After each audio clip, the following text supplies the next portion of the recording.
These are some King 16-inch stroke, 2.5-inch body, 3 bypass shocks. I've got I sandblasted the bodies. The IFP is built, it's resealed, and we've been mostly topped off with oil.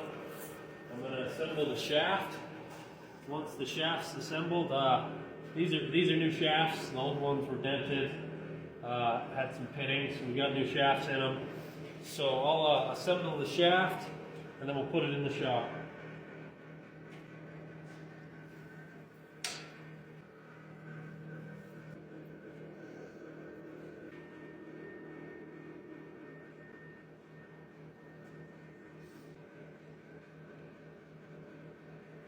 cool part about this is I'm using white grease and the seal is blue, so if I cut the seal I'll know. It happens, but yeah, if you cut the seal, that way you can find out before you have any issues. So you just come in here and look at all my grease. My grease is still white, no blue. I did not cut the seal.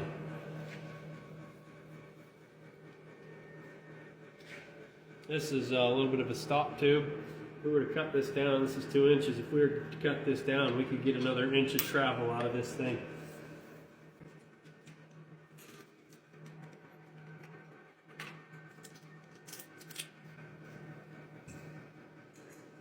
Make sure I get a little Loctite on this so it doesn't come apart.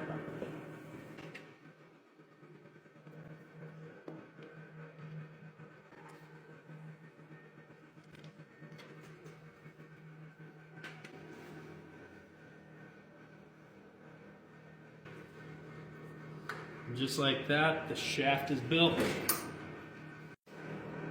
It's been about 15 minutes. That gave the Loctite a chance to set up. If you look in there, we got our oil level. The thing we got to make sure we do is make sure we get all the air out and fill it with oil. So we'll just drop this guy in ever so slightly.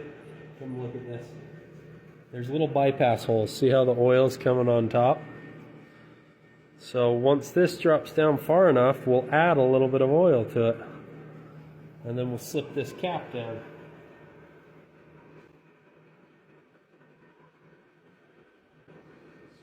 Top this off with oil.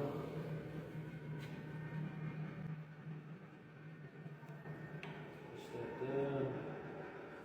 Needs a little more oil.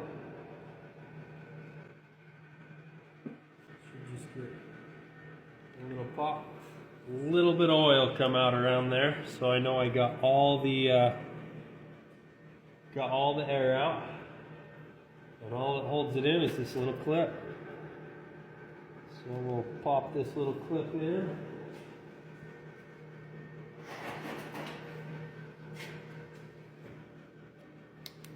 The clip is popped in, pull this up. Then we'll just kind of snug this cap down. All this rag does is catch the oil. It comes out, so we'll pull the rag out. I'm going to tighten this cap. And then we'll fill it with nitrogen. This is my spanner wrench.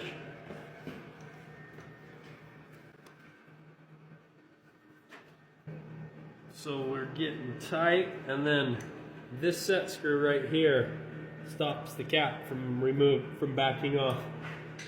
So shock is all the way compressed. We made sure it bottomed out. Our IFP, there's oil here. There's they call it an IFP. And there'll be nitrogen here, so that IFP separates the nitrogen from the oil. So by making sure this goes down all the way, we know there's enough room for the oil to displace when the shaft goes in. So this is a King shock. King shocks require 150 psi nitrogen. So we're going to add nitrogen in here. This will start to go up. So notice we got a little block there. That's just the grease we put on the seals so they wouldn't tear. It's nothing to worry about. It's actually good we see that because the seals are lubed.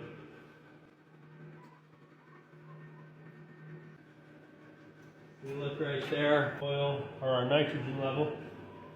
is 150 psi. The reason you want a gauge like this is your gauge is most accurate from like, here to here, so like 9 o'clock to 3 o'clock. So 150 is right at the top, so we're as accurate as we can be in this gauge. The last thing I gotta do is I have these right here. These are your bypass adjustments. I had those preset or pre-measured, so we'll reset those up so the customer gets it back and it will be ready to ride.